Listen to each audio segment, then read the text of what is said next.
Hey y'all, I'm glad to be back. I'm going to be sharing a process video where I'll show you how to create a traveler's notebook and then how to create a layout inside. On Saturdays, I'm doing a new thing where I'm going to share some small businesses and some of their products. And so up first is Retro Hip Company, which I just love Andrea's designs. They are so beautiful. The colors are seriously so on point.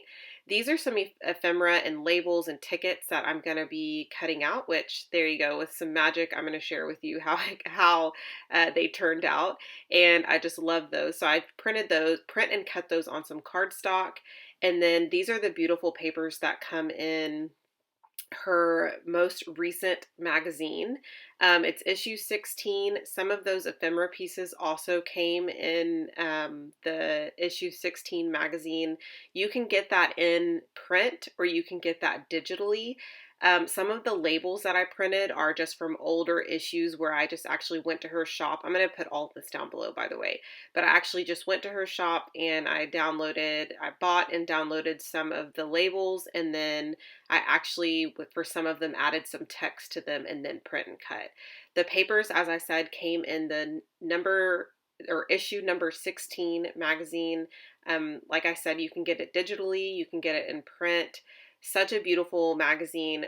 Y'all, there are so many good tips in there. And then on top of that, it's functional. You can download designs and print, and I can print these papers however many times I want. So let me kind of walk you through what I'm doing. It is a little bit self-explanatory, but basically I have print her papers, and the majority of these papers are printed on 35-pound paper. So not really cardstock, but also not printer paper. And the reason I did that is because I am creating a notebook and I don't want them to be too thick. Now my cover will be on like 80-pound or 90-pound cardstock by Nina Solar White. I'm going to leave all of this stuff down below, okay?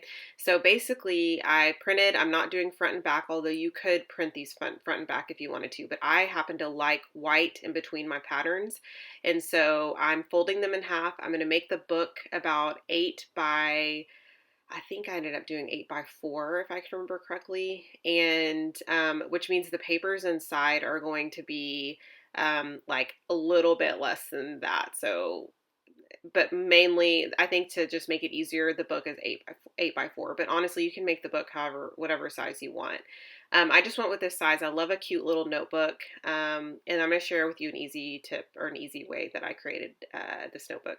So I'm going to go ahead and make sure I have all my patterns the way that I want them. And honestly, she has so many versatile patterns that this book will turn out great any way you set it up, just because the patterns are all so beautiful. I have this long arm stapler, and I don't know why it took me so long to get one of these. I've seen other people use them, and I'm not even going to worry about stitching these books anymore, or even using like a regular staple to poke through. I am simply going to just use this long arm stapler. For like less than $20. You can create a book in no time. So I'm going to leave that down below as well. I've created my book. I have it kind of the way I want. I'm going to go ahead and use a bone folder, which that bone folder really didn't work very well. I need to invest in a new one. And then I'm going to share with you a quick look at the inside with all these beautiful papers. Again, you can download them by going to her website and going to her shop and purchasing her magazine. Or I believe she has them like separate, where you can purchase the items that are in the magazine that are like functional printable items. You can purchase those separate as well. Okay, so now that I have my book put together, I'm going to get started on a page inside. And at this point, I'm trying to figure out which like pattern I want to use. And so I have a photo of my son and my daughter, and I'm trying to decide, okay, which pattern do I want to use? They're also pretty, honestly, it really doesn't matter. But I ended up going with this yellow background, which I thought worked perfectly. And then I'm looking at I say ephemera, but she labeled them like some of them are flare. So the circular items are flare from the issue 16 magazine. The ephemera pieces, I think she called them pins, which they're so neat. They actually look like once you print them and look at them, or even when you look at them on the screen, they look like little metal pins. They're really neat. And then the flare even has a kind of like a shadow and a highlight to where they truly look like flare. So you can actually pop those up on pop dots and just make them look really neat, almost as if they truly are flare, but they're printable and you can print them as many times as you want. I just used my Silhouette to print all of these things, and so my Silhouette to cut all of these things, and then my printer that I've had for years to print and then cut. Did I say that right? I don't know. You guys know what I mean. So at this point, one tip that I have is, since I printed some of these papers on 35-pound paper, I'm not even going to call it cardstock because it's really not. It was really easy to tear these, and they really kind of looked like washi strips, which I loved. And so I will do that a couple times with some of the patterns that I didn't end up using in the book. And I want to say there's at least 8 to 10 sheets of paper in this book, and which means I could be wrong on that, but there's quite a few sheets. And so you'll see there that I'm kind of playing around with the flare, the pen, some of the labels from other issues, and just kind of trying to figure out placement at this point. There's so many to choose from, honestly, that I couldn't decide, and I was trying to figure out how I wanted to like set up the page. And I kind of went for just a little like scattered look, and so you'll see what I mean by that. But at this point, I've cut up another piece of pattern on that same paper that I was talking about before, and I've added that down to the bottom. One tip that I have is, or another tip that I have is, when I put something in like the left-hand corner, a lot of times I try to put something in like the diagonal corner from that. So like, for instance, I'm going to try to put like a cluster down in the right-hand side as well. But for this particular layout, I will do kind of like a little scattered look on that left-hand side just to fill in some of that white space, and you'll see what I mean by that.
So one thing I mentioned at the beginning of the video is that I have these labels that have text on them.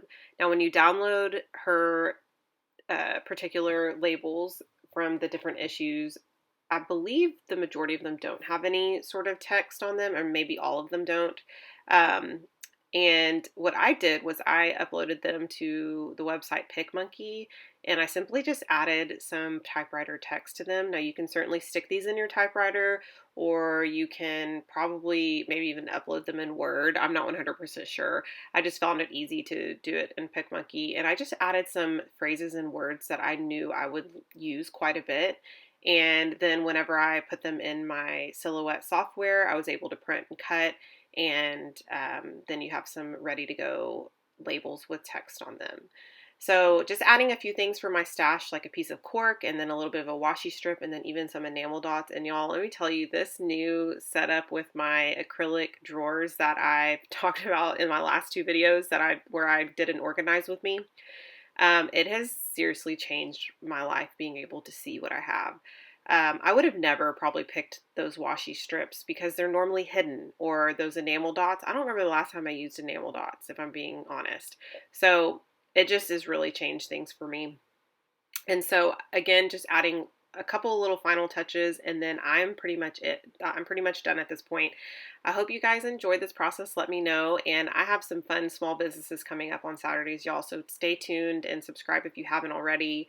I can't wait to share more products that I purchase or that I download, and just kind of share with you some fun creators out there. And I just feel like they deserve to be known. So I will talk to you guys very soon. Here are some photos coming up, and hope you guys have a wonderful Saturday.